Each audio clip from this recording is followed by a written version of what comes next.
नमस्कार दोस्तों, दधिमती संस्कृत एजुकेशन में आपका स्वागत है। दोस्तों, हम संस्कृत वीडियो के साथ साथ शिक्षा मनोविज्ञान से संबंधित एक सीरीज के अनुसार यानी कि एक के बाद एक वीडियो लेकर के उपस्थित हो रहे हैं। उसी सिलसिले में हमने इससे पहले 2 वीडियो पे शिक्षा मनोविज्ञान की भूमिका और विकास और अभिवृत्ति में अंतर को हम समझ चुके हैं। आज हम उसी विकास को आगे बढ़ा रहे हैं वातावरण के साथ, यानी कि विकास में वातावरण का बहुत ही महत्वपूर्ण योगदान रहता है। तो दोस्तों, बिना समय गवाए हुए आज का ये वीडियो शुरू करते हैं। दोस्तों, इससे पहले आप वीडियो की भावनाओं में खो जाओ तो एक लाइक कर दीजिए वीडियो को, ताकि हमें इससे संबल मिले। और आपके मन में यदि कोई प्रश्न है या आपको ये वीडियो कैसा लगा, तो आप नीचे कमेंट बॉक्स में जा कर के ज़रूर लिखें। दोस्तों, वातावरण को हम शुरू करें। यह विकास को प्रभावित करने वाला दूसरा सबसे बड़ा कारक है।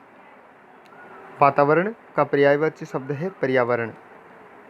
वातावरण का पर्यायवाची शब्द पर्यावरण है। ये एक बेसिक जानकारी है जो हम सब जानते हैं। पर्यावरण जो है वो 2 शब्दों से मिलकर के बना है, परि प्लस आवरण। परि प्लस आवरण। परि का अर्थ होता है चारों ओर, और आवरण का अर्थ होता है ढकने वाला, घेरने वाला या ढका हुआ। यानी कि जो कुछ भी हमारे चारों ओर हमें घेरे हुए है, ढका हुआ है, वही पर्यावरण है। अनुकूल वातावरण में व्यक्ति का स्वाभाविक विकास होता है तथा प्रतिकूल वातावरण में विकास बाधित हो जाता है। इसमें एक अहम परिभाषा है रोस की। वातावरण कोई बाहरी शक्ति है जो हमें प्रभावित करती है। वातावरण कोई बाहरी शक्ति है जो हमें प्रभावित करती है। कहने का मतलब ये हुआ कि वातावरण सभी को प्रभावित अवश्य करती है। वातावरण में सब प्रभावित होते ही हैं। यदि हम इसमें ऐसा देखें तो वातावरण के अंतर्गत बालक को एक संगठित ऊर्जा तंत्र माना गया है। वातावरण के, ये याद रखें, वातावरण के अंतर्गत बालक को एक संगठित ऊर्जा तंत्र के रूप में माना जाता है। वातावरण के अंतर्गत बहुत सारे कारक आते हैं। तो सबसे पहला जो कारक है वो है पारिवारिक वातावरण, क्योंकि बच्चा परिवार में ही सबसे पहले पलता बढ़ता है, तो सबसे पहला यही कारक माना जाता है। ध्यान रखें, परिवार एक अनौपचारिक शिक्षा का केंद्र है, अनौपचारिक शिक्षा का साधन है। परिवार में अहम भूमिका माँ की होती है। माँ के द्वारा बालक में संस्कारों का निर्माण किया जाता है। फ्रॉबेल ने भी यही कहा है कि माताएं आदर्श अध्यापिकाएं हैं तथा परिवार में दी जाने वाली अनौपचारिक शिक्षा सबसे पहले महत्वपूर्ण और प्रभावी होती है। पेस्टोलॉजी ने भी इसके बारे में परिभाषा में लिखा है, परिवार सीखने का सर्वोत्तम स्थान और बालक का पहला विद्यालय है। पेस्टोलॉजी के अनुसार परिवार सीखने का सर्वोत्तम साधन भी है और बालक का पहला विद्यालय भी है। दूसरा कारक आता है विद्यालयी वातावरण। दूसरा कारक आता है विद्यालयी वातावरण। विद्यालय औपचारिक शिक्षा का प्रमुख साधन है तथा विद्यालय में अहम भूमिका शिक्षक की होती है। शिक्षक को शिक्षण प्रदान करने की महत्वपूर्ण धुरी माना जाता है। शिक्षक को शिक्षण प्रदान करने की महत्वपूर्ण धुरी माना जाता है, यानी कि शिक्षक का अनुकरण बालक जरूर करता है और ये औपचारिक शिक्षा का केंद्र है।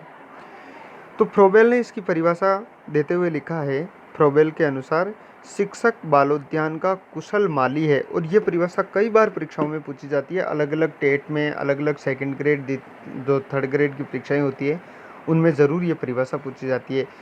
ये परिभाषा किसने दी? शिक्षक बालोद्यान का कुशल माली है। तो ये परिभाषा किसने दी? फ्रोबेल ने। बालक विद्यालय में जाकर समलिंगीय समूह बनाता है और सामूहिक खेल खेलता है। सामूहिक खेलों के माध्यम से बालक में सामाजिकता का विकास होता है। यानी कि सामाजिकता का विकास कहाँ होता है बालक का? सामाजिकता का विकास होता है विद्यालय में। वर्तमान समय में बालक समाजीकरण का मुख्य घटक परिवार की अपेक्षा विद्यालय को माना जाता है।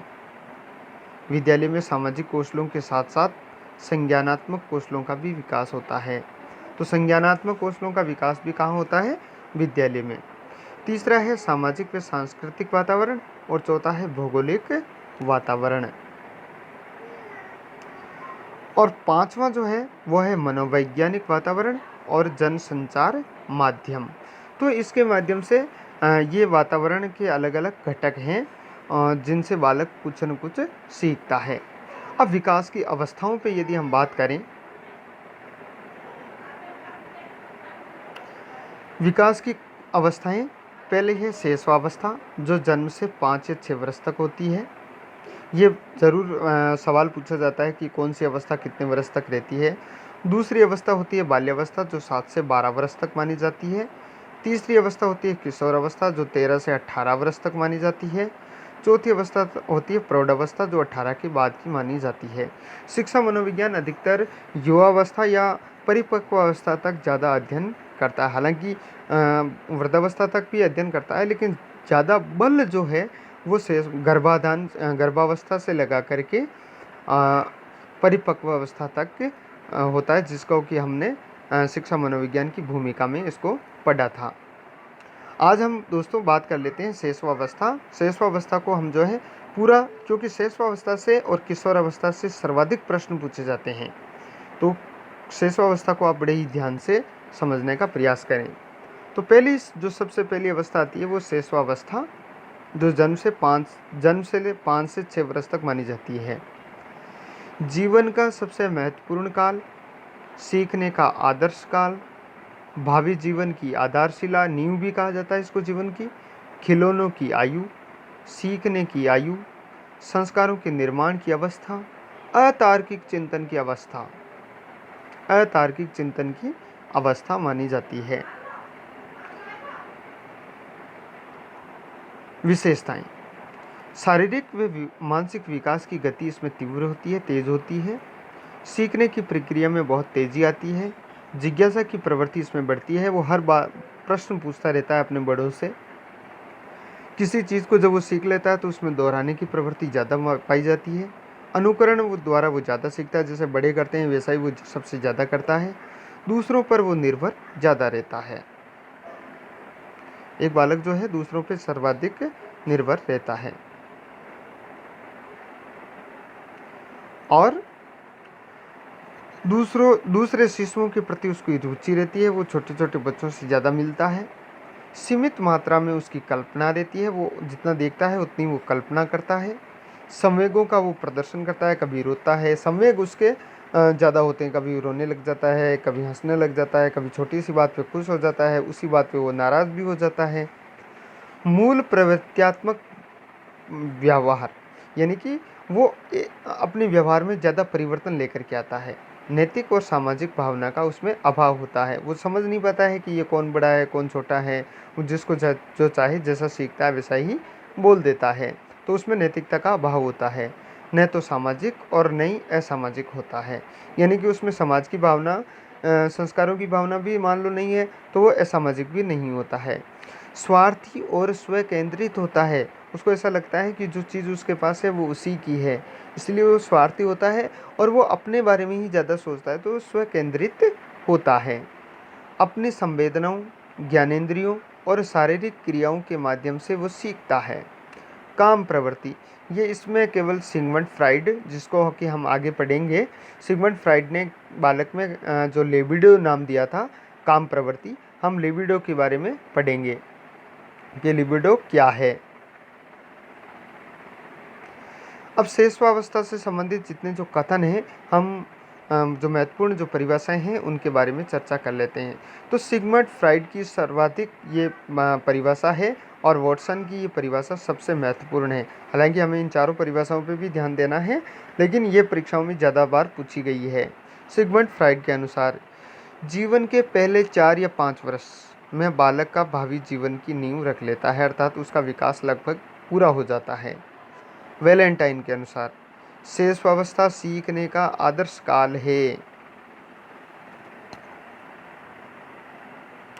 वॉटसन के अनुसार शेषवावस्था में सीखने की सीमा और तीव्रता विकास की किसी भी अवस्था से बहुत ज़्यादा होती है, बहुत अधिक होती है।